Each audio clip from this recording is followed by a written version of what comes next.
Здравейте!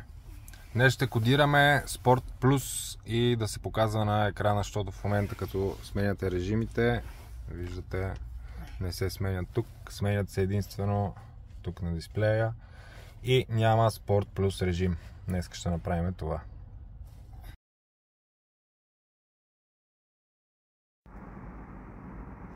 Така, пак познатата процедурка, свързваме се към автомобила, избираме кой модел е колата, извинете, като според колата имайте на предвид модела, годината и така нататък. Вътре може да имате различни менюта, допълнителни или по-малко и вече различни опции, като дали да сменяте осветлението, амбиентното и доста различни неща, но за всяка кола общо взето има допълнителни модули, има и модули, които ги няма като цяло, но голяма част процедурите са едни и същи.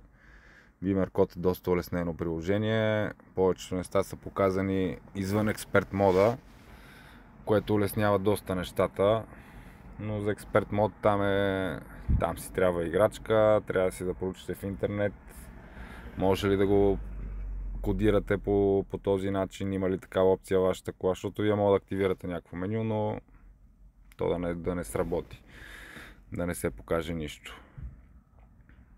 Така че там трябва да се внимава с експерт мода. В някакъв момент ще кача и има читове. Така, тук сега си влизаме в Body Domain контролера. Той е по-бавничко става, защото там има най-много модули на дадената кола в момента.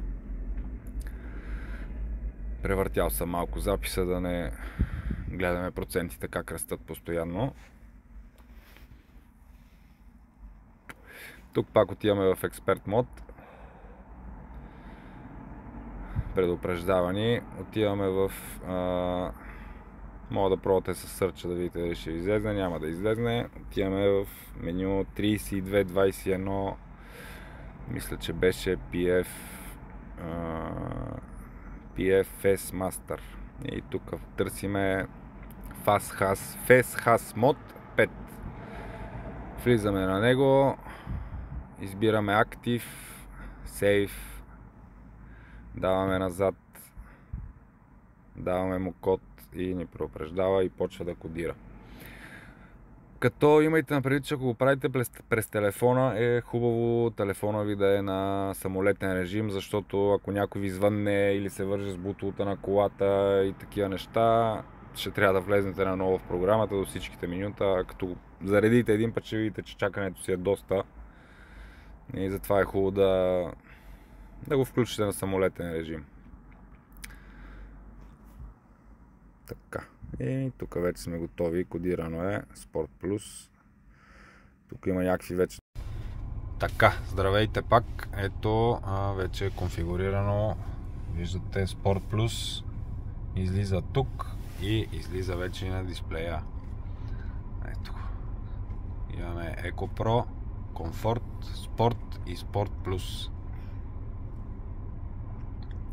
Ако случайно не ви излиза Sport Plus, трябва да отидете в My Bicycle, iDrive Settings и на Pop-ups трябва да е чекирано, за да се появяват.